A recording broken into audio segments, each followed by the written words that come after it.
Good evening, everybody. This should be quite the program.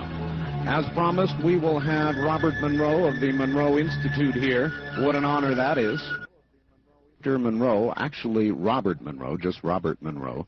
Coming up next, he'll tell us about the Monroe Institute. Have you ever wondered about travel? Not the type you take on a domestic airline, but the type you might take from your own body. Robert Monroe did. He'll tell you about it coming up. You're listening to Dreamland. Good evening, everybody. The Monroe Institute travels from the body.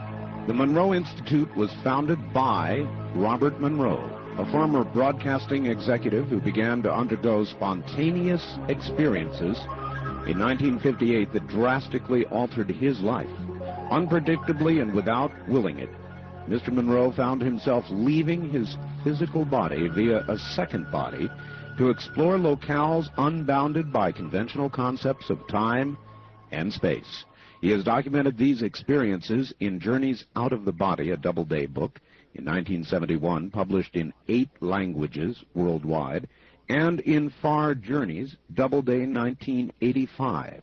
The Monroe Institute had its origins in the Research and Development Division of Interstate Industries Incorporated, which began investigating methods and techniques of accelerated learning in the late 1950s. That investigation led to some remarkable discoveries that dealt with the very nature of human consciousness. As a result, the basis of the research effort was expanded considerably.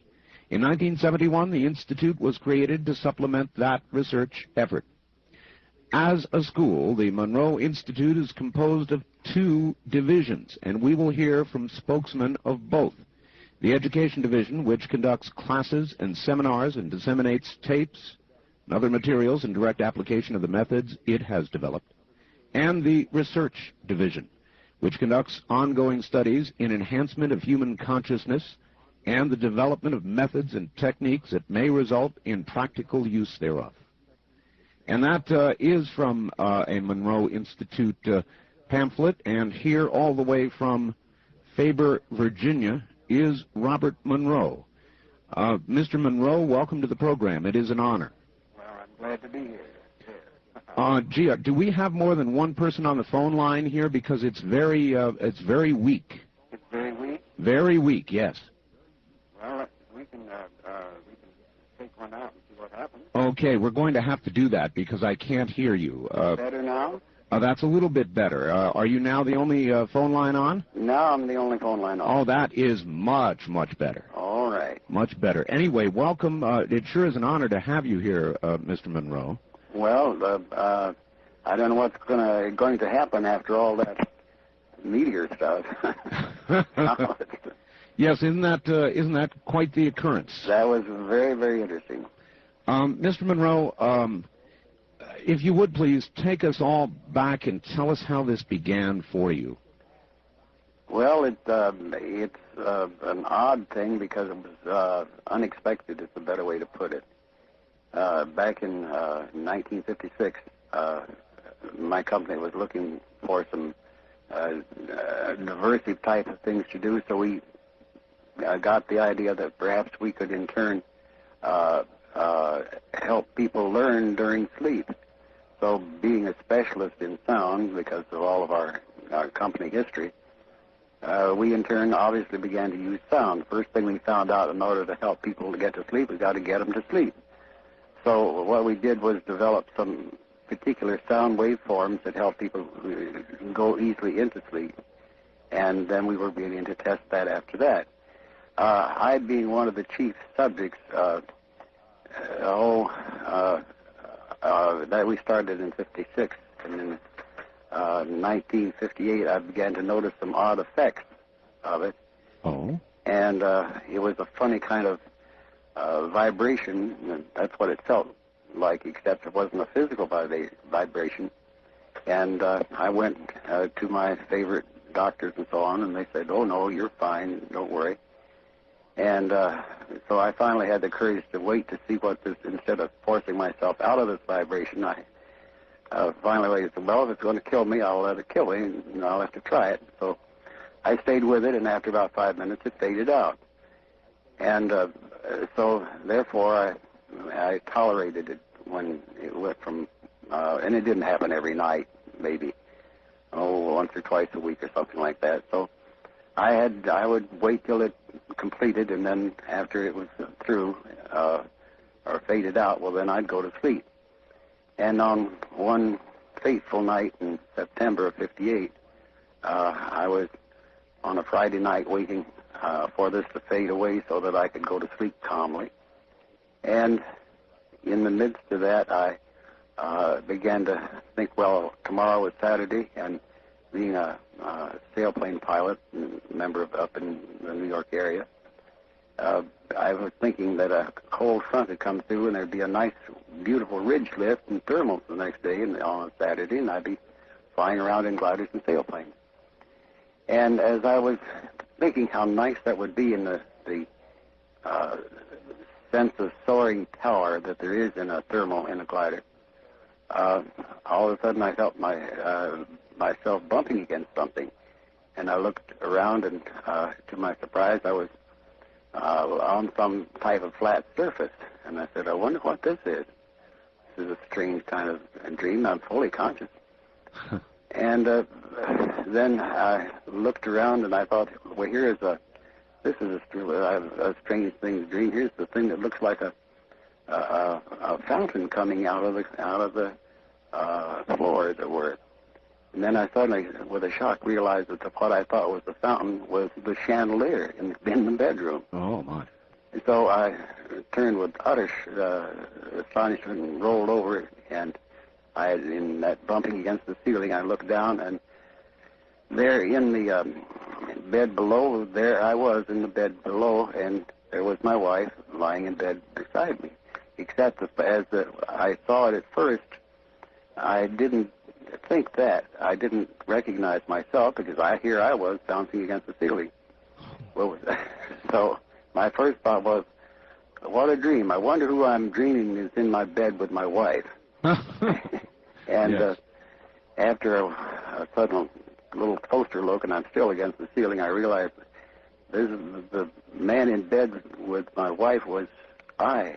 So I was frightened. I said, I'm dying. This is the dying process, and I'm not ready to die yet. So I fought my way vigorously, swimming down through the air, as it were, and somehow popped back in my body. And I sat up and looked around, and there's my wife soundly asleep, and I looked up, and there's the ceiling with a chandelier. And I obviously didn't get to sleep that night. What an incredible experience. Now, you said that you were experimenting with some sounds or some audio in order to assist you with sleep. Can you amplify on that? What were you doing? And this was a pattern that we had developed, but I hadn't done anything with it for over a year, and nobody else had anything remotely like this particular effect. Okay, so it was not due to that, and whatever was occurring to you was utterly spontaneous? It seems that way. In other words, we were looking for any types of possible answers, and that was when we thought, well, that would affect other people, because we had about 100 subjects that we had used in it, but it didn't affect anybody else anywhere, not even the semblance of it. So anyway, excuse me, the most important thing was that I was so sure that was a beginning of a dying process, and I was terrified. And you can't imagine how terror-stricken one can be, or panic-stricken, because every time after going to the doctor and not finding still any interesting comment about it, I had great trouble of letting myself let that happen and finding that if I released or just let go a little bit when that took place, I would float out of my body. And each time I thought I was dying. So anyway, that went back into more physical exams, and I finally got the courage to go to a doctor, a psychiatrist friend in New York named Louis Wolberg. And he said, well, he says, I can tell you one thing. He says, I know that you're sane. I know you too well, so don't worry about any psychotic thing, because you're not that type. Well, I said, well, what'll I do? He says, I don't know. You can go into take psychiatry and find it if you want. It might take a little while, but and And I said, well, I'll think about it. So anyway, after about 10 additional episodes, something like that, I finally realized that this floating out and floating around the room was not going to kill me, because I could think a certain way and I'd get back in my physical body. Until that moment, though, it must have been absolutely terrifying. It was, and I couldn't get, being very much an engineering type, I couldn't find any common scientific answers for it. The only one is dualism, psychosis, and things like that. Mm-hmm. So that was the big problem, because I couldn't find an appropriate answer.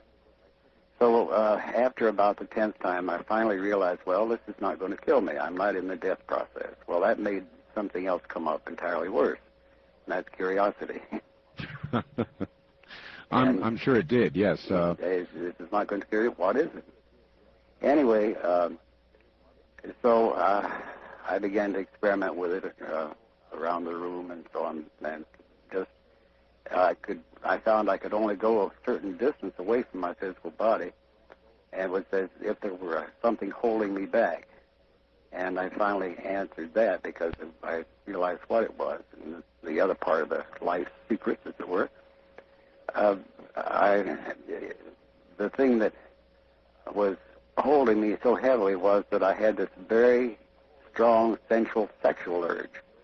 And I, of course, obviously tried to wake my wife, and had no luck there. And that was binding you? It was keeping me close to my physical body, because it was related to a physical drive. Anyway, I used the old Gene Autry principle on that finally, and to overcome my need to go beyond 30 feet from the body. And you probably don't know the Gene Autry technique, do you? No, sir, I don't. No, you're too young. Gene Autry had a thing where, in turn, he did a lot of, you know who I'm talking about. Oh, of course. Yeah, well, he had a formula that was very, very effective for pre-puberty children who came to see his movies on Saturday afternoon, and in a movie house, no TV.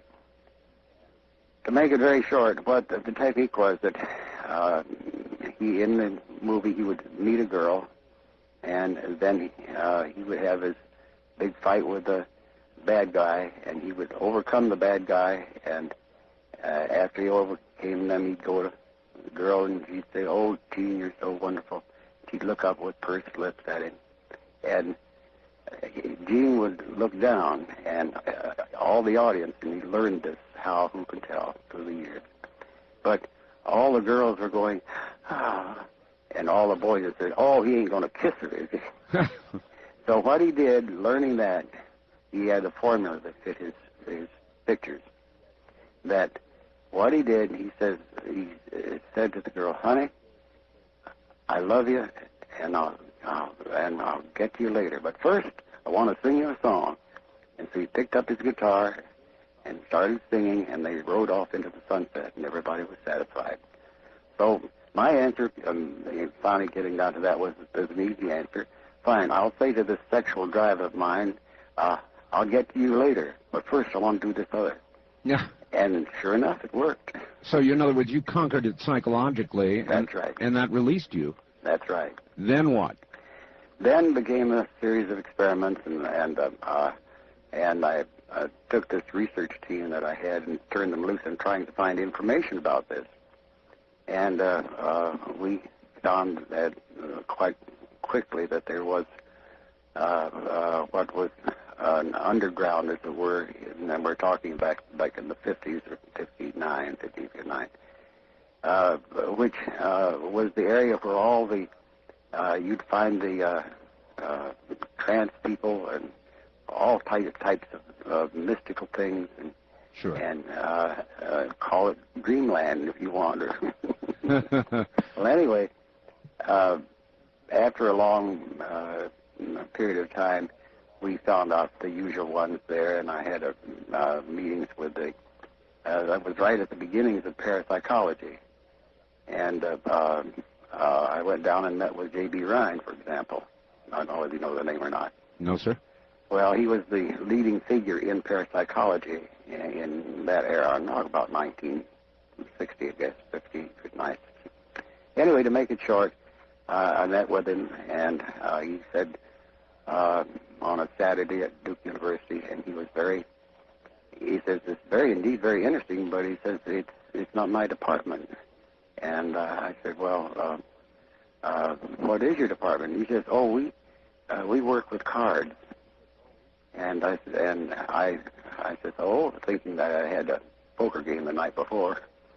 And he explained how they have subjects testing subjects for psychic ability by having them read cards before they're turned over and this kind of thing. Oh, yes, I'm familiar with that. Yeah, anyway, so I left, and as I was going out the door, this research assistant, Dr. Ryan's, opening the door to get me out, says, Mr. Monroe, and I says, what? He says, don't worry about it. I says, what? Why? He says, I do it too. And that was the first person I ever heard who had ever done anything like it. And then following up that, mind you now, the fear had faded away, and it was trying to do something about it. It was another question. So I had another friend, a psychologist, named Foster Bradshaw, and I finally got the courage to talk to him about it. And he says, oh, that's nothing new. I says, well, I'm glad to hear that. And he says, there's a very easy way to handle it. And I says, what do you mean? He says, it's so you go over to India, that's it, and you live in a ashram with a guru for about some time, and he'll tell you all, get it all fixed up in your mind. Uh-huh. And I said, well, thinking about my business and my home and my wife and 2 children, and I said, well, how long would this take? He says, well, that's not important how long it takes. Well, I said, how long do you think it would take? And he says, well, maybe 10 to 15 to 20 years. And I had my usual run with him, and I said, well, Brad, what would you do? And knowing that he has a wife who had 2 grand pianos, and that's why he's an industrial psychologist in New York, maintain things like that. I said, what would you do, Brad? He looked at me with this lofty smile and says, it's not my problem, it's yours. Yeah, nice answer. How much experimentation had you begun to do with this? In other words, once you realized it wasn't going to kill you, as you continued to have these experiences, what did you try to do? Well, I tried the very simple things, obviously, at first, and that is going through the walls in the house and out and around and stretching outward and going upward, obviously, in the being a pilot in airplanes, it was interesting to go up and play in the clouds. You see, because I no longer had the fear. But I gradually began to expand it, and my main key in the early era was to get stuff I could verify, such as go to some person's house and visit with them and try to make some kind of appearance or get information and bring it back. Were you able to do that? Very much so. And to my very pleasant surprise, as a matter of fact, in several cases I appeared as a people perceived, not knowing that I was there. That's the point. I didn't announce that I was going to go visit them that particular evening or whatever, but I appeared as sort of a little bit of a swirling gray mist, and that's why they saw me, not as a physical person, but as a gray mist. Wow. Anyway, it's most important to recognize that it was fully a year of this type of experimentation before I myself was convinced of the reality of it, that it was not an hallucination or a wild dreaming state or whatever. It took a full year of this before I said, yes, this is real. Did you, as time went on, were you more easily able to attain the state where you would be able to travel out of body? Oh, yes, very much. That's what all of this was. And then I got, as we moved into the early 60s on it, well, we began to do all different types of experimentation on going to the coast and back and everything else. Oh, that's remarkable. Mr. Monroe, hold on just a moment. We'll be right back to you. We're interviewing Robert Monroe of the Monroe Institute. This is Dreamland. And, Mr. Monroe, are you there? Oh, I think I'm here anyway. Oh, you are, although I suppose with you one never knows for sure. No, they know for sure. I've gotten past that now. Tell me, there's been a lot of scientific study, and some not so scientific, of the near-death experience. Yes. And you mentioned that you thought it might have been an NDE that you were having. Is there a relationship to the NDE? Not in the sense that it's commonly been researched in recent years. It's a different kind of thing. We were very methodical. You got to understand that simultaneously with all of this, I, in turn, was operating a company, and we moved out of the broadcasting program production, and instead of going to the West Coast, we moved down to where we had 3 radio stations down in Virginia and North Carolina. Mm-hmm. And we set up a facility here and began a very serious research. And the first thing that we found out was that conventional science did not have any means of measuring anything like this at all. Right. The closest thing was the biological and electrical science, and we got into those relatively early. But in going down to Virginia, then we did set up a research facility where we could indeed see if it was possible to measure other people in similar states. And in the beginning of that, we enlisted a PhD doctor, young friend, who's been a friend ever since, back in the 60s. And we began some very serious experimentation. And a man by the name of Charlie Tart. I don't know whether you've heard of Charlie or not. No, sir. Were you able to actually document any biological changes that occurred during this state? We began to match them up, and we found that, generally speaking, we also developed methods and techniques, but we had an average of about 8 to 10 subjects that we were using constantly in the 60s and 70s down in Virginia, in Richmond, and then in Charlottesville. Incidentally, what brought us into Charlottesville is that we got into the cable business. Oh, yes. So, yes, I'm very familiar with it. I guess we've been down similar roads. My background is in cable television and broadcasting. And you know, even then, in the whole idea we were microwaving signals in, I thought, aha, someday that's what cable's going to be. It'll be satellite stuff. Anyway, to make it short, there was no means of measuring other than the conventional signals. And we found one of the things, there were 2 states that came out biologically, and by that I mean chemically and electrically. One of them was dreaming sleep, and that was when one was near the physical body. The second one was stage 4 sleep, which is deep sleep, delta sleep, and that is when the major activity in what we coined the phrase, and it became generic. We didn't like to call it the old phrase of astral traveling because it had too much of a mystical flavor. Mm-hmm. So we coined the term out of body, which has now become generic, as you know. But what we found is that these extended distance type of activity all had to do with stage 4 sleep. And if I might, Mr. Monroe, how were you actually able to document that? If a person is there sleeping, how do you correlate the time of the out-of-body experience with a particular state of sleep? Well, it was very simple. In the 60s, it became a lot simpler than it might seem at first. We took various types of body measurements, electrical measurements, and occasionally then we got into EEG patterns, but we did not have the equipment at that time to be able to do it properly. Anyway, what we found is that when a person was in one stage of sleep, our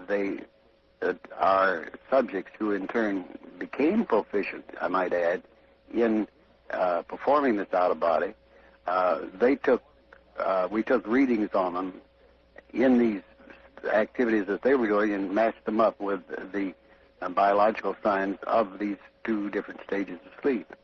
And this is where we began to get the connection that that led us to really where we are now. But through those early periods, we did some of it. We did at UVA, for example, back in the early days in the 60s, and that's where we at least got the beginnings of working on an EEG pattern. Out of that, we attracted attention from various scientific people as a result of just simply word spreading that we were looking at something from a different point of view as against a strictly mystical approach to it. How was the conventional scientific community reacting to your work then? They are reacting with a great deal of skepticism until one and more of them began to experience the thing through the system that we were slowly, painfully developing. And it was kind of a thing that working on a means of getting past the hard rocks that I had encountered. And the first one, of course, is fear, and the second one is the reality of what it is.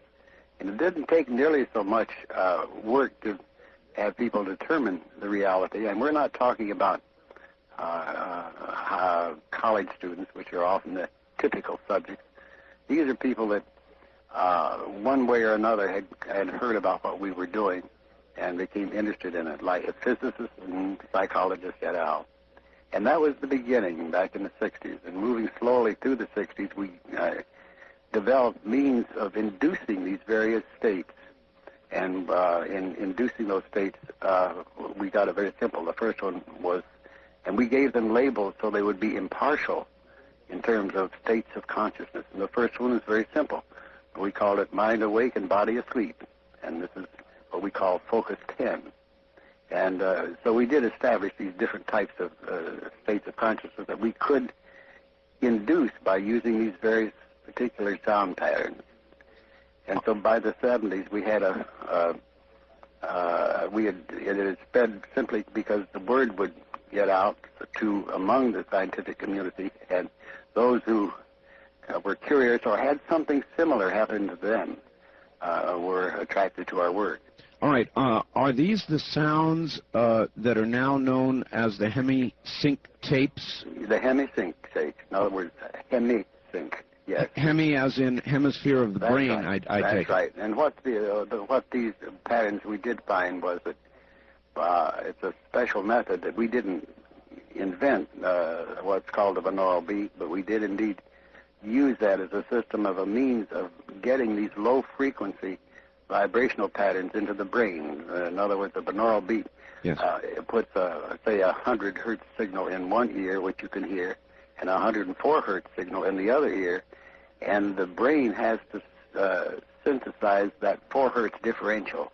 That's what a binaural beat is. So you end up with a 4 hertz that the brain itself hears? The brain itself has to synthesize that by that synchronization of the hemispheres, because one signal is in one ear and the other signal is in the opposite ear, and the net differential. Yes. And I said we didn't invent that. It's just the actual waveforms are the ones that we put together. Okay, then is it the 4 hertz signal that the brain hears that actually enables or assists in attaining the state you're talking about? Yeah, it's a combination. We now use multiple combinations thereof, but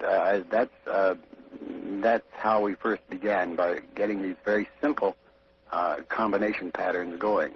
Mm-hmm. And in terms of where that got is quite an interesting story, but I'll bring you up through the years to give you an idea of where we are now. We have a 20-channel EEG system and an isolation booth where we have got a great deal of the RF out of it, and we use that in an awful lot of research. And I will turn you over to Skip Atwater and let him talk a little bit about research pattern, if that will help. All right. I would love that. Right. And go right ahead. Coming is Skip Atwater. And Skip Atwater, are you there? Yes. Skip, what division do you head up for Mr. Monroe at The this? research division that you mentioned earlier in your introduction. Yes. Fascinating stuff that you folks are doing. What can you tell us about the present state of your research? In other words, what all this has led to? Yes, the present-day research has really been due to the age of computers. All the work that Mr. Monroe had done over the 2 decades prior to the invention of the computer world and analysis is now being validated. He has always been a man ahead of his time, as it were, and the notions he had about what was going on are now being proven to be true by looking at the brainwave states through computerized electroencephalography, actually measuring brain waves with a brain mapping system that runs off a computer, not the charts and the squiggly lines that we've all seen on drug commercials on TV and things like that, but actual computerized analysis of the brainwave states. What are you actually able to chart? This is fascinating. What can you chart about the brain besides electrical activity? Well, we can see how the sound patterns originally invented by Mr. Monroe affect the change in the patterns of the brain, and those changes then have been identified over the years as being characteristic of states of consciousness. So you can actually see dissociative states of consciousness and transcendent states of consciousness as they're experienced by the people reflected in their brainwave states. Wow. That's a significant accomplishment.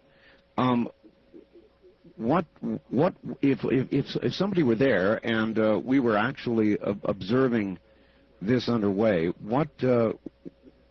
How are you able to document this using a computer? Is it just that I'm totally lost? In other words, getting a little bit technical with me, if you can. What exactly do you look at?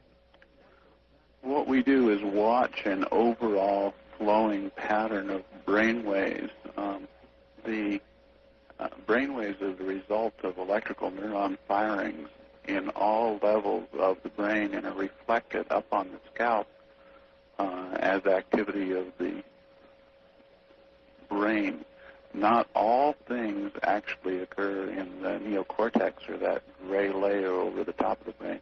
The brain is active electrically in regions down deep inside. So what you see as the pattern and activity on the top of the scalp where we put our electrodes is a result of all that activity in the brain. So it actually takes the computer to figure out all that information. Right. But that is, in essence, what an EEG does as well, is it not? In what way does the point you've come to differ from an EEG? Well, this is the state-of-the-art of EEG work in terms of analysis. It's not just the squiggly line graphs. You can take and make a map of activity, a color topographic map, like you might see a weather map of the United States as the clouds pass over it and the weather fronts pass over it. You can see that same type of information passing over the scalp and over the surface of the brain. And by analyzing those changing patterns based on known concepts of brain activity, you can see the states of consciousness change as people move through them in response to the hemisync system. All right. When somebody achieves this state and is in fact traveling as Mr. Monroe has, yeah, what changes do you document? People usually start out with what we call the alpha state, where in the back of the head there is high amplitude alpha as they're just laying there resting before moving into this state. That pattern changes as they move into what the sleep researchers call stage 4 sleep, and what the consciousness researchers would call a dissociative state of consciousness, or dissociating from the physical awareness of the body. That results in a high amplitude delta frequency happening right on the top of the head. Wow. All right. That's quite incredible. And so, where do you go from here in your research? As you're going to, I'm sure, continue to try to document this. What is ahead for the Institute? Well, the first task 5 years ago, when all this became a feasible thing to do, to actually map the activity of the brain as it responded to the stimulus of the imaging process, was to improve the tapes by measuring the population of people and then changing those patterns slightly and improving the process that Mr. Monroe had discovered some years previously. Uh-huh. I want to ask you a question. Do we have more than one telephone online now? Right now there is, yes. Yes. Could we, I'm sorry to ask, but would it be possible to have just one phone at a time online? It's reducing the audio too far. All right, hold on and I'll get off. Well, by all means, come back. I'll come back. All right. Is that a little better now? That's quite a bit better, yes, thank you. All right. The situation has kind of progressed from there, and now we are able to record the brain waves of people who have specific talents like Mr. Monroe's for traveling out of his body. But included in that are other human talents like a concert pianist or an architect or a noted author or computer programmer. And by mapping the patterns of those, we are trying to develop sounds that might be able to pass these talents on to other people. Wow. Wow. Now, that's quite a line of research to be following. How are you able to, and I'm really wandering around here because I don't know what I'm really don't know what I'm talking about. So excuse the ignorance, but how are you able to map, for example, somebody with a great computer talent or somebody who's a concert pianist, and what differences are you able to note between that individual and anybody else?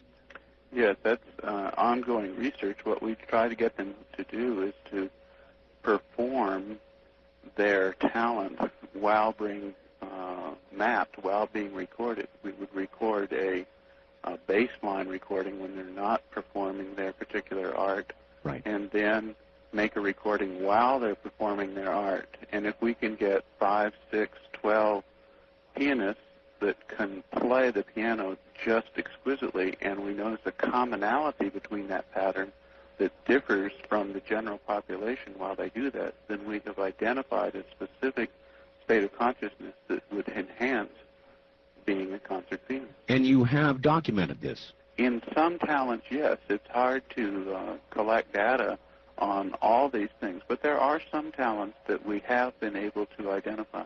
And are you able to see similar activity in a specific part of the brain with regard to a very talented person, or does it vary according to what the talent is? Both according to the talent and according to the person. This is the brain, each one of our brains is not identical. They are anatomically different. As we grow from infancy through adulthood, the folds and creases and changes in our brain are all different. Fortunately, there are some common patterns, and it's ferreting out those common patterns over hundreds and hundreds of subjects that is our task. Wow. That's quite a task you've undertaken. And I suppose when we get to the practical applications, we get into the educational division. Is that correct? That's correct. All right. I would like to ask that you hold on just one moment. We'll come right back to you, and we are interviewing actually a number of individuals from the Monroe Institute. We'll be right back. All right. And once again, F. Holmes Atwater, who is a researcher for the Monroe Institute. And are you there? Yes, I'm still here. Good. We've got only a couple of moments before the bottom of the hour. Yes. But how much of your research now is able to be translated into educational help for people who want to know more about this? In other words, how much of what you have done has become practical application? Yes, there are. That's a really good question, and because we want to be practical use to people, to do research or to do work in this area and never develop any practical application would just be fruitless. And we have developed a lot of practical applications over the years that have proven now over 3 decades to be of benefit to people. We have a number of brochures and literature about the use of our techniques with professional people, dentists, lawyers, therapists, educators who use the Hemi-Sync technique in their own profession, as well as individuals on their own personal voyages through consciousness who look into this technique for themselves to see if this works for themselves. So, in other words, there is help for, there's certainly help for individuals. Is it in the area of, well, I'll tell you what, we're at the bottom of the hour. Let's hold up just a moment. We'll come right back to you. And this, of course, is Dreamland. Everybody, welcome back. I am Art Bell. We're interviewing Robert Monroe of the Monroe Institute and company, most recently F. Holmes Atwater, who heads the research division at the Monroe Institute. And back now to the group. Hello there. Hello. Hi, is this still David? Would you like to talk to Robert again for just a minute? Sure, go ahead and put him on. Thank you, David. All right. Yes, sir. I wanted to get our placement very accurate. We were very covert up until 1969, 69-70. Simply for the reason that I was operating very conventional businesses, and I was very concerned when Journeys Out of the Body, I agreed to it, simply because I thought, this will affect my stockholders and so on in my company. Yes, of course. Interestingly enough, they didn't read those kind of books. So there was not a problem then? Not a problem. It was very interesting, and so we were still very private, as it were, in our work that we were doing up until the mid-70s when Estlin, I don't know if you know about Estlin. I do, yes. Yeah, heard about our work and invited us to conduct a workshop up on Big Sur. And we thought, this will give us a whole bunch of new subjects to test with the material that we have.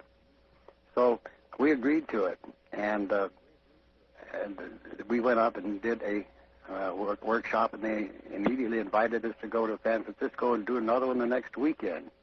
And then we had never thought of doing anything like that. So we originally said, we got to give this a name, so we called it the M5000 program. M5000. The reason that if we had 5,000 different subjects that we could test, we would have a wonderful base for data. Of course. Well, it didn't work quite like that, but what happened was that we began to get calls from other people as a result of that about other programs, doing this program over in other ways in other places. And I'll turn you now over to Dave Mulvey, and he'll tell you exactly what happened, all right? All right, wonderful, thank you. Hold on. Dave Mulvey coming up. He heads the educational portion of the Monroe Institute. Well, not head exactly, but I am one of the trainers for the educational programs at the Institute. Fine, David. Yeah. Now, you take the science and you apply it. How do you do that? Well, that's correct. We have 4 basic programs. One is a basic introductory program for people, and then we have 3 graduate programs. And we use this Hemi-Sync technology to give people a set of mental tools. There's a understandable conception, perhaps a misconception out there oftentimes, that the programs are about the out-of-body experience. That's what Mr. Monroe is so well noted for. However, the programs are much more detailed than that and much more about a personal exploration of oneself. All right. Why might I come to you? What trouble might I have or symptom might I have that I might want to explore or help with all of you? Okay. Generally, I wouldn't say that people come necessarily with problems or symptoms, but more of a curiosity, a sense of wanting to know more about themselves, about their relationship to life and the physical side of themselves. And, of course, many people have at least an understanding or a glimmer of the non-physical side of themselves. So it's the curious who come here to find out more about who they are. And what we like to do is give them these tools that then they can take out and apply not only in terms of exploration of consciousness, but also in terms of day-to-day practical tools that they can use to enhance their memory, to keep focused in a business meeting, for example, or to tap into a greater part of themselves for creative problem solving. So concentration exercises. Yes. Using the hemisync signals to help people get into specific brainwave states so that they can then learn to implant certain types of tools or encodings that they can then take out into their day-to-day lives. How well does it work? It works very well, and that's based primarily on people's subjective reports, mind you. We do get a lot of feedback from participants who come to the program, and we get letters and calls back of people who talk about how these tools enhance their lives in all kinds of ways, and sometimes ways that they might not be prepared for. Well, do people come to you for a weekend or a week or a month, or how does that work? Yes, most of our programs here in Virginia, all of our programs here in Virginia are 5-day to 5.5-day residential programs where they come and they are here immersed in the process. We also do weekend workshops. We've just started doing this, weekend workshops out at various places around the country. We've done several in Chicago, had a couple take place in California, have one coming up in August in California. And if I might, could I give our phone number for people who might be interested in getting some more information about the program? Of more course. Detailed information? Yes, of course. Okay, our phone number here, it's area code 804, number 361-1252. And we have people standing by even now, and also there is a message machine if they call after office hours. So if people are interested in getting some more literature about the programs, about the Institute, we would certainly welcome their calls. Wonderful. Wonderful. All right. Well, I hope you get a lot of calls. Again, these would be people who would like to explore more of their inner self. Is that about right? More of their inner self or physical self or both? It's both. We also have plenty of tape exercises, cassette tapes that people can listen to at home in addition to the programs that we have. So that's the outreach of our educational division. And some of the physically related tape exercises are a part of a whole series that we call Human Plus, or H Plus for short. All right. I had somebody in Cresswell, Oregon, who had a question for Mr. Monroe, but maybe you'd be the one to answer it, though. All right. It is this. Why the Focus 21 on up hemisync tapes are not offered for sale in your catalog? Okay, that's a good question and a frequently asked question. Just to familiarize your listeners who might not be familiar with the various focus states, if I could, I'd do a quick review that in our programs we start, Mr. Monroe already mentioned the Focus 10, which is a basic state we call mind awake, body asleep. Beyond that, we have a Focus 12, which is a state of expanded awareness. Once someone has learned to detune the physical senses, yet maintain consciousness, then they can start expanding and experiencing beyond those physical senses. We have another focus level called 15, which is a state of no time, is the label we use for that. And then Focus 21, which your caller referred to, we call a bridge to other energy systems, to other non-physical realms where people can perhaps visit or gather information or get in touch with larger parts of themselves, or perhaps some people consider them things outside themselves. The question was, why are those tapes not, the advanced tapes, not available to the general public? That's right. Yes, and we have several reasons for that. One of them is that we really feel like that these higher focus levels, these powerful focus levels, that it's most appropriate that people listen to them in the context of programs that we offer with the support of a training staff. It's not that we feel that people might have bad experiences, but they might have very powerful experiences that it would be helpful for them to have some counseling or the possibility to help them integrate these very powerful experiences. All right. Is there anything dangerous about achieving any of these states, specifically dangerous? No, nothing at all specifically dangerous about it. We just feel that it's appropriate for them to have preparation and an understanding of what they're likely to experience in these sorts of states, so that they are prepared for the sort of things they might encounter. How do the states that you help people achieve differ in any way from traditional meditation techniques? I'm not sure necessarily, Art, that they do. What we have attempted to do is to give them very neutral labels, like Focus 10, Focus 12, Focus 15, and we picked those numbers specifically to have no kind of loading on them, like no lucky 7s or 13s or anything. Sure. But numbers that would be as neutral as possible, so that no matter what discipline someone comes from, be it Zen meditation or some form of Hinduism or yoga or whatever, that they could work within their own system and yet use this hemisync technology to augment their inner journey. So then, David, is it the case that one might take several different roads to get to the same destination? Absolutely. And one of the things that I feel really strongly about, and one of the reasons I'm very comfortable in working with the process here, is that it is that kind of neutral process where we have literally had people from all walks of life, doctors, lawyers, engineers, scientists. We've had priests, we've had nuns, we've had swamis and rabbis, and even one fundamentalist minister who have come through the program and felt that there is nothing within this process that has to conflict with their belief system. That's not to say that they might not have experiences that give them something to think about, but we don't say that we have the answers. What we feel like we're doing are providing people the tools so that they can develop their own answers. All right. Wonderful. If you would put Mr. Monroe back, we'll go through some questions, and I'm sure we'll have you back on as the questions come up.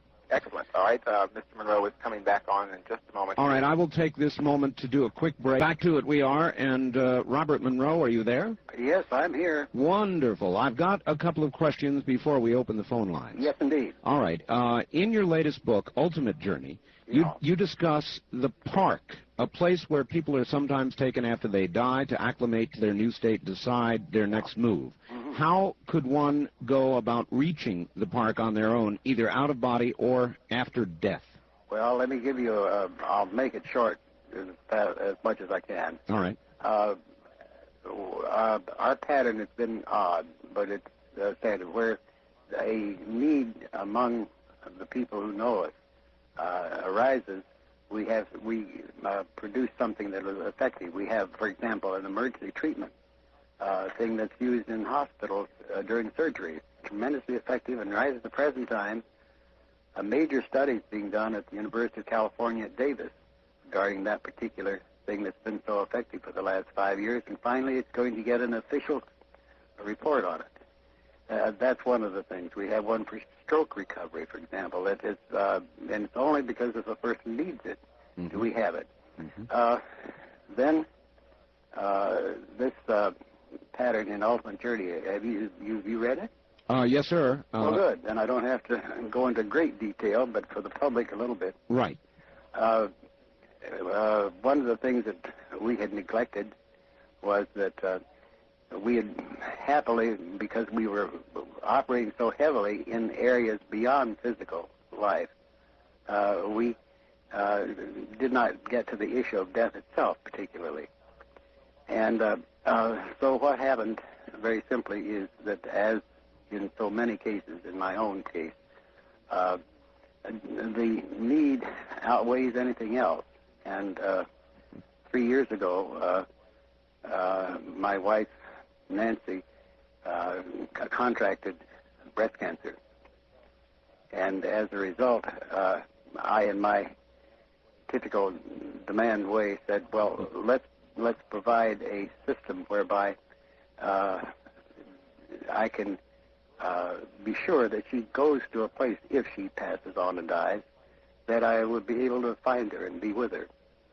Item came out then that I had, as you read in the book, I discovered that all the way back in the 60s, I had been escorted to a place called the Park, which is a way station for people after they've died, so they can cool off from the trauma, as it were, of dying, and figure out what they want to do next. Yes. Anyway, it's from that and researching that, and also with the areas of people who I knew had already died, we set up a program called Lifeline, which Dave may have described to you, but which in essence is one to in turn help get totally familiar with the process of moving from focus 23, which is right after physical death, up to what we call focus 27, which is this park. We didn't invent the park. It's been there for millennia, I found out to my great surprise. But anyway, as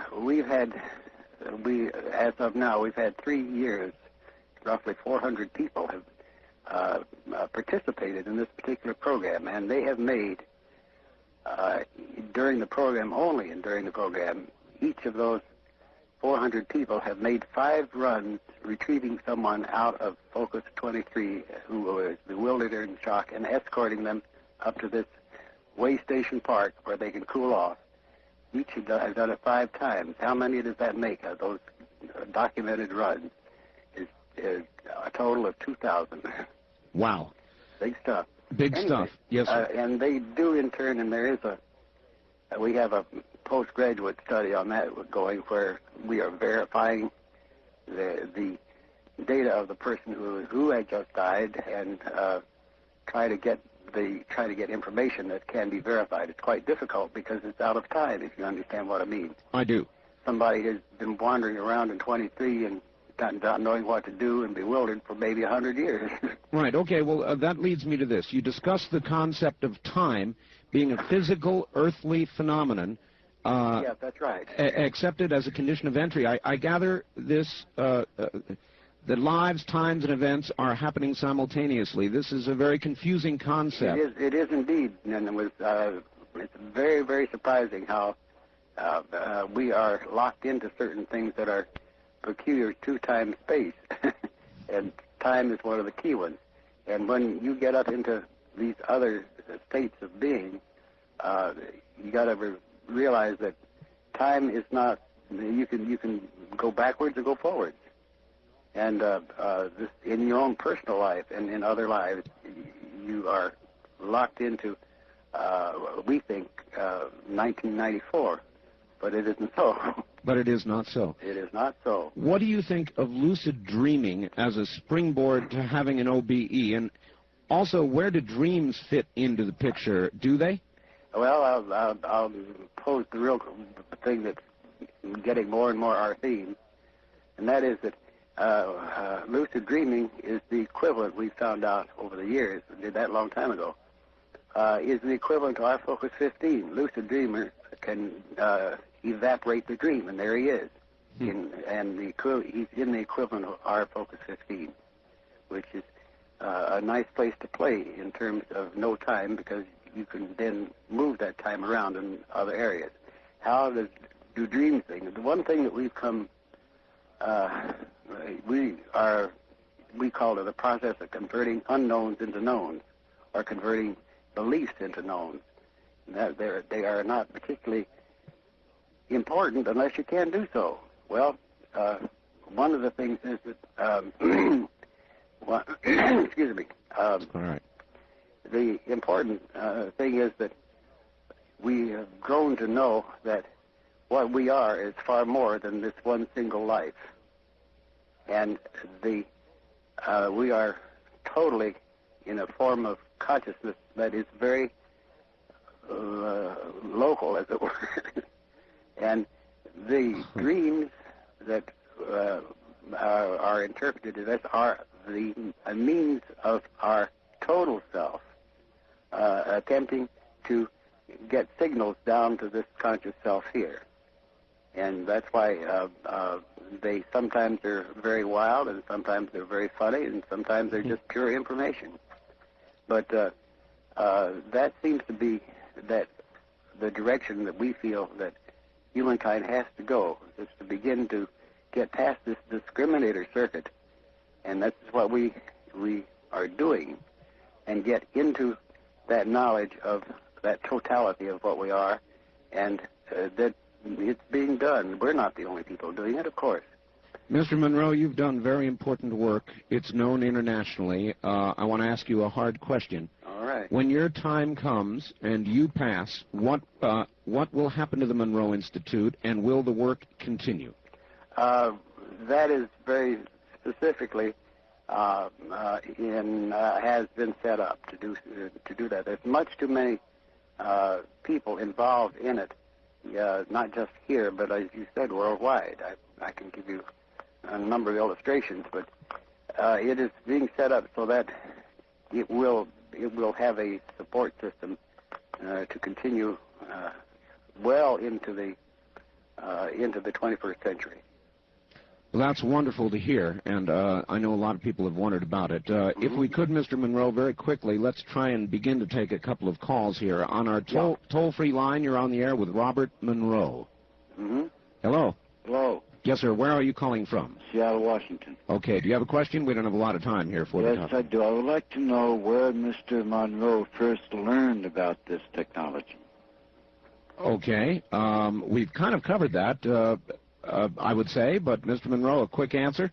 Quick answer. Where I learned about it, I found about it the hard way. I'm the monkey that fell out of the tree, if you want to put it that way. And I had to figure a way to get back up into the tree. So really, through a personal experience, it began all by itself. You set out on a quest to learn what was happening to you. Exactly. Out of necessity, as a matter of fact. And one of the most surprising things that has indeed come up in recent years, that back in those early days, I had an exquisite amount of help. And even today, I cannot assure anyone exactly where that help came from. One has to wonder, Mr. Monroe, how many people worldwide are going through exactly what you went through, perhaps without the support system that you luckily had nearby. Mr. Monroe, we're going to break here for the new... Mr. Monroe? Yes. Yes, sir. Again, it sure is a pleasure to have you on here. Well, it's fun for me because I can open up a lot of things and don't have to be nearly so formal. But remember, radio is my old business. Oh, it's a wonder. I love radio. Mr. Monroe, somebody just sent me a fax, and they're asking about two things. One, in your travels, do you have any insight on two questions? One is, have you ever met with a being or met a being that is not human? And yes, I have. Oh, yes, you have? Yes. And let's put it this way, it is indeed limited. But the thing that I discovered, not unreasonably, is that we are a curiosity to other beings. Also, they have no particular desire to dominate us or something like that. We are a nice experimental species, as it were, not much more than that. That's my impression. And the other is, do you have any better understanding, because of all this, of our Creator or a God? I have very much that. One of the things that I had it all the time and didn't realize it, that is that this Earth's life system is a created process and a creative process. And I can, as an engineer, go look at the leaf on a tree and see the design of it and what it's aimed to do. And that is, it's a transducer, as it were, and it can stand all sorts of winds and everything else, and when it's through for the year, it drops off. That's really a very scientific, creative thing from my point of view, but it is creative. Yes. And then in working on this further, one of the things that was so utterly fascinating to me, that there are portions of this Focus 27 beyond, this is beyond time and space, believe me, it's the last vestige of active human thought. But there, I was astounded to discover that there is some type of energy field there that lets the human mind be a creator and create carbon life. I was astounded to discover that. Moreover, part of my contract, I guess it was, for the help that I have received, is the idea that going into going back and looking at the source of this creative process. And I got as far as what is I called the emitter, for lack of making a common term, and the creator or creative process is behind that. And there is an aperture through which one can go, but not until they're complete, as the people waiting, or people, not quite the word, the beings waiting to go through there, massive things, they pass some of this information along to me. And yes, that's one of the things that in turn has certainly come very much to my knowing, and that is that I know as I sit here how our civilization is restrained in terms of anything that's non-physical. We don't know anything about it in any way, shape, or form. And the options that are available to us, after we are no longer physical here, instead of being, one of them, of course, is being the human addict and go back and live another life, because you get addicted to being human. But there are so many other opportunities or options along that spectrum of energy. And one of them is to go and, I'll put it in the crude way, I try to make it in ways that we can understand it now. And that is to shake the hand of the Creator and say, well, this is a great job. Not prostrate and adoration, but just to say, you're a real smart one. All right? Wow. All right, Mr. Monroe, let's go to the phones. Every one of them's locked up and wants to talk to you. All right, go ahead. Let's do it. On the wild card line, you're on the air with Robert Monroe. Good evening. Hello there, this is Fritz calling. When Shirley MacLaine's 5-hour television special, Out on a Limb, was aired way back in January of '87, some of her highlights was astral projection. It did make a lot of waves. Of course, her book with the same title did make the radio and television interview circuit years before that, and many millions of people were exposed to the OB subject. Now, Robert, we need another catalyst to push that subject to the people's attention. After all, they could join the Cosmic College for free. Yes, indeed. Well, we have not made a big point of being widely known yet. We did a flight study to indicate how many users have been used in the methods that we have available and put forth out of demand, but not out of advertising. And we figure that there have been a little over 2.5 million users of these various types of exercises on tape that we put out through the years. And these are a means of beginning to do the very things that you're talking about. Mr. Monroe, I recall he mentioned Shirley MacLaine. Yeah, another thing, that reminds me.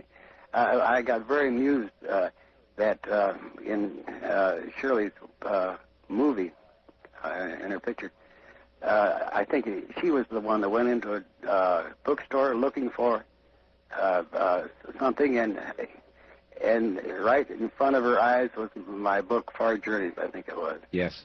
It was very funny, and I thought, She alluded to the possibility or claim that she had traveled toward the moon away from the Earth. Mr. Monroe, there are limitations that we believe we face physically with travel to other planetary systems with regard to the speed of light and all the rest of it. I'm sure you're well aware of that. Might out-of-body experiences be a way ultimately to travel where otherwise we may never go? Absolutely. We did a great deal of that in the mid-70s. And these were engineers and physicists principally. And, we saw all the stuff on the moon before our shuttles and stuff got there. We went out to Mars and out beyond that. The trouble is we found that we got nervous about going beyond the solar system, knowing how we might get back. We might get lost, until we found out it was very simple. All we had to do is to think back to our physical body, even though we may be 100 light years away, and we'd have no problem at all getting back. And you didn't even know, and you say, well, where have you been? Out there. We could say Out there. Well, maybe NASA should be talking to the Monroe Institute. Well, we've had some NASA people through. Oh, you have? Oh, yeah. On the wildcard line, you're on the air with Robert Monroe. Hello. Hello, Mr. Bell. This is Tom out of Seattle. Yes, sir. Oh, my God, I finally got through. This is incredible. I've had out-of-body experiences, I think, starting back when I was about 13. Yeah. I thought they were nightmares and things like that. Yeah. And as I progressed through my life, I remember about 17 it got more severe, and then got away from home, and then in my late 20s, it got extremely severe. And, you know, I didn't know they were out-of-body experiences, that they were nightmares and something, you know, freaky. And then all of a sudden, I started having control over it and kind of enjoying it. Good for you. Good for you. And then, all of a sudden, just like you were just saying earlier about that actress, I walked into a bookstore, and lo and behold, I'd never been there before. I didn't know what I went in there for. There was your book in front of my eyes. Very good. And I started studying it, and then I started practicing it. Good for you. And I never felt so good, spiritually or physically, after I'd go out of my body and then come back. And then I started, over a period of time, losing the power. I don't know what I was doing wrong. I just felt there was, I don't know, it's kind of hard to explain. There's something very weird. I was experimenting with it. I actually did 2 experiments, unscientifically, of course. I'm just a truck driver, but proved it to other people that I actually got out of my body, went by them and did things and could see things while I was supposedly asleep, which I wasn't. You know what I'm talking about. I can tell you one that I had to do out of desperation to be sure somebody understood it years and years ago. I went and I pinched this woman in her side. Huh? It left a bruise. Oh, my. Oh, my. And so then it is possible to have physical manifestations during an out-of-body experience. What I was doing, I discovered years later, was that I was not pinching her physical body, I was pinching this other body. Oh. You see, and that's what left the bruise on the physical. But it was so astonishing because I didn't think I pinched her that hard at all. It was on right just above her, around her waist, up above her hips. Very discreet of you, sir. Yes, it was discreet. All right, on the wild card line, you're on the air with Robert Monroe. Hello. Hi, this is John. Let me turn down my radio. Thank you. So remember to do that, everybody, right away, please. We have a delay system. Okay. I have a question for Robert Monroe. Yes. I read his book, both of his books, in fact. I read Journeys Out of the Body and also Far Journeys. And Mr. Monroe, I have a question for you. In your book, Journeys Out of the Body, you talk about this one incident where you have the intent of visiting this one person at this house. You give his initials as EW. Yes. Mm-hmm. And before you do this, you end up going to this garage, and after that you wonder why you ended up there instead of visiting this one person. And later you visit this area, and you find out that there were these power primaries near the garage. Well, the thing is that, go ahead. And and you said they had a fairly high voltage. Yes. Mm-hmm. And then in the book you say, do electric fields attract the second body, and is this the medium through which it travels? And I thought that was kind of interesting. Well, yes, I've just learned, of course, that it's not electromagnetic. That's for sure. We've become very acutely aware of an energy field that our science knows nothing about because of the simple reason they can't measure it. And you are using this right now. In other words, Skip was talking about brainwave patterns, but these are generated by this other energy field, and they're the effect, and the causative factor is this other energy field. And there is no relationship to the electromagnetic energy? No, not as such. All right. We tested that very thoroughly. On the wildcard line, you're on the air with Robert Monroe. Hello. Yes, good evening. This is Brian from KOPE country down here in Medford. Yes, Brian, you have a question? Yes, I'm just curious if he answered one of them partially. I had 2 of them, then you were talking about documented proof of this experience happening, and so if you have someone pinching a woman, but has there been scientific studies done with that they have documented? And second, if you're out there somewhere and something happens to your physical body, what happens to you out there then? Well, it depends on how much it happens. One of the things that gets you back to your physical body, you're out having a wonderful time doing all these things, and you get an urge, a signal to come back. And as in the early times, you were concerned, oh, something's going wrong, the building's on fire where my body is, and all this kind of thing. And you know what the most common thing that pulls you back is the fact that your bladder is full. Yeah. Well, that'll pull you back and motivate you all the time. He also asked about documentation of physical effects. We have those. We don't make a consistent practice of it, but they occur quite naturally in what we do. And we have quite a long line of them in terms of that. But you see, again, we're dealing with an energy that cannot be measured scientifically, so you can only measure the effects of the energy. You understand the difference? Yes, sir. All and right. That's the problem. All right. Wildcard line, you're on the air with Robert Monroe. Hello. Hello, Mr. Bell. Hello, Mr. Monroe. Hello. You know, I think you'd probably if I said this in the past, you'd probably think I was nuts, but no, I wouldn't. I've had quite a few experiences with astral projection, and in which case other people actually experienced my being there. They didn't know it was me, and I never told them in advance that I was going to do what I did. Very good. As long as you did not tell them in advance, that's a very important key. Okay, but now it was incredible when I found out later, and another friend that I had told that I did this was on the phone with us. The three of us were on the phone, and it sort of unfolded. But what I wanted to ask you, and Art had Richard Hoagland on, and I asked him when he was on about the Viking lander on Mars and how specific questions about the arm that was supposedly jammed. Yes. And I actually had the experience that I went in 1978 to Mars and found that the arm was jammed and that I unjammed it. Hey, that's very good. But I haven't to this day, and it seemed like Richard Hoagland didn't came up with a very logical explanation of what happened, and he explained it over the air. So it may have just been my imagination.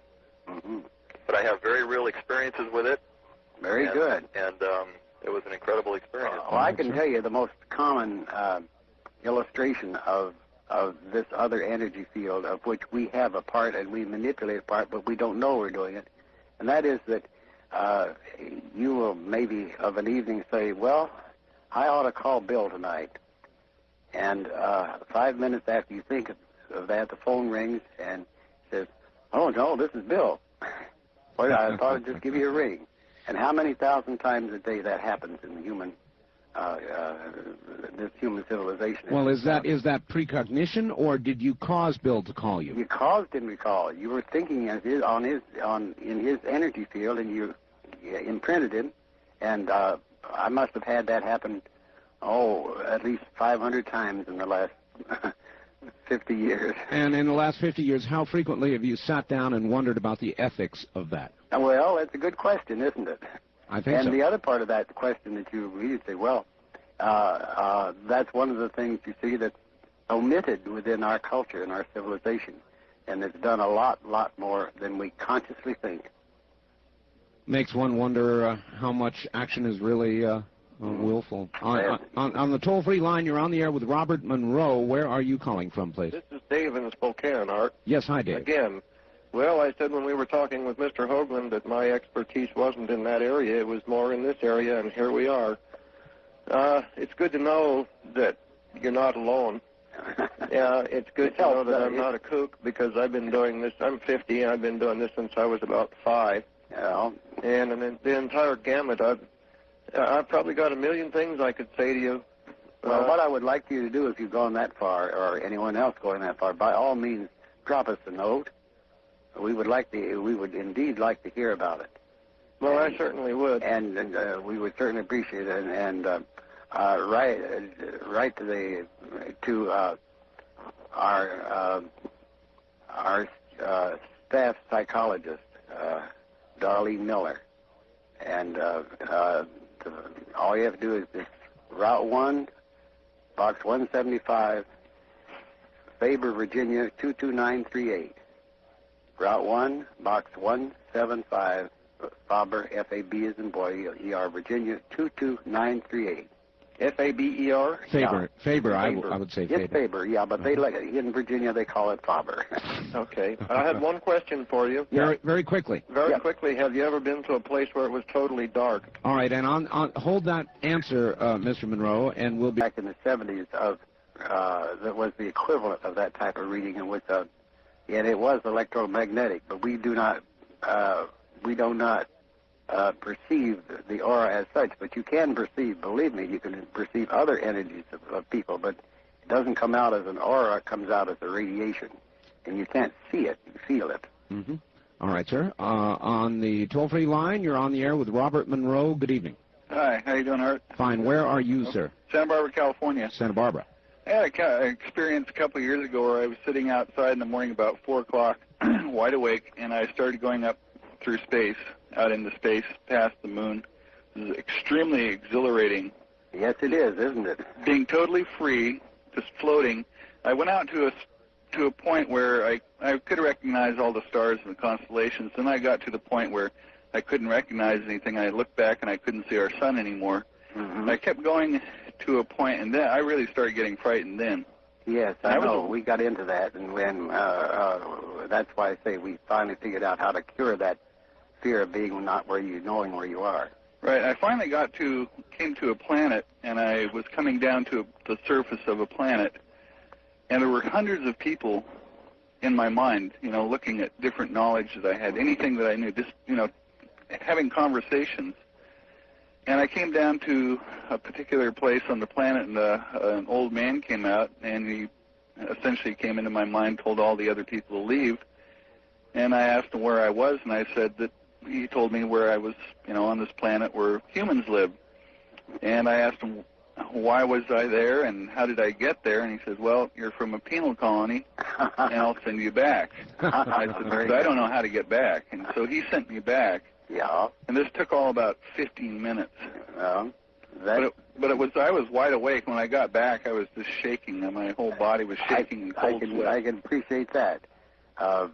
You see, that's the thing. I went through some very many different phases of that type of thing. That's why being very much too left brain, perhaps, I in turn have to get these into a form where we say, well, first experience it, and then after that, get your left brain in to analyze it and control it. Mr. Monroe, again referring for a second to the near-death experience, there are so many parallels. There are a number of doctors now who say that the classic vision that people have, that is of a very bright light with surrounding darkness, is merely a product of the dying synapses of the brain, that the synapses will die from the out moving inward, and that's what that white light is. That's as good a definition as any. What we call focus 22 is that tunnel. Is that tunnel? Yes, and this is how we commonly identify it. I see. Incidentally, speaking of this one time thing, I enjoy so much the name of your series, your program called Dreamland. Yes, sir. So we better change it a little bit. Maybe I can help you change it. Add some nice wild stuff. But I wanted to let you know, because it relates to a little bit what we're talking about. We have a new series for use in residences and in hospitals and hospices called Going Home. And it is designed for a person with a terminal illness or injury. And we just put that out within the last 2 months. And what it is designed to help not only that terminal subject decide where to go after he or she dies, and what to do by giving them a guided tour, as it were, and then giving them the option to do whatever they want to do. Most importantly, that's half of this series. The other half of that series, is for the support group, the family, friends, and loved ones, and the caregivers. Sure. So that they need the help to understand this too. And it's got the support of psychologists and caregivers all over the United States and Europe. Would you say that somebody who knows roughly that they are going to die, that they are going to pass on, is a fortunate person? Would that be a fortunate person, or would it be better not to know? Oh, I'm very much believe in the believe is not enough. I just put it in the no category. That we should have a choice in dying. Absolutely. I think that the individual, because we have discovered them already, and through the research that we did for this new thing, and that is that many people have a death wish, and it's not. You can't stop that death wish. They'll get a stroke, and then they'll get cancer, or whatever it is, and that reason for that can't be detected, because once you meet them after they've got the process underway, and they don't know this until some do, but they don't really consciously know it. It's because they've completed what they came to do. And having completed it, there's no sense in hanging around. And it's that simple. I had a very dear friend who did exactly that. And no one knew why he would have a stroke, and then after that was taken care of pretty well. Then he developed abdominal cancer. And until I met him after he did, I didn't see any reason why it was, but he had done what he had done.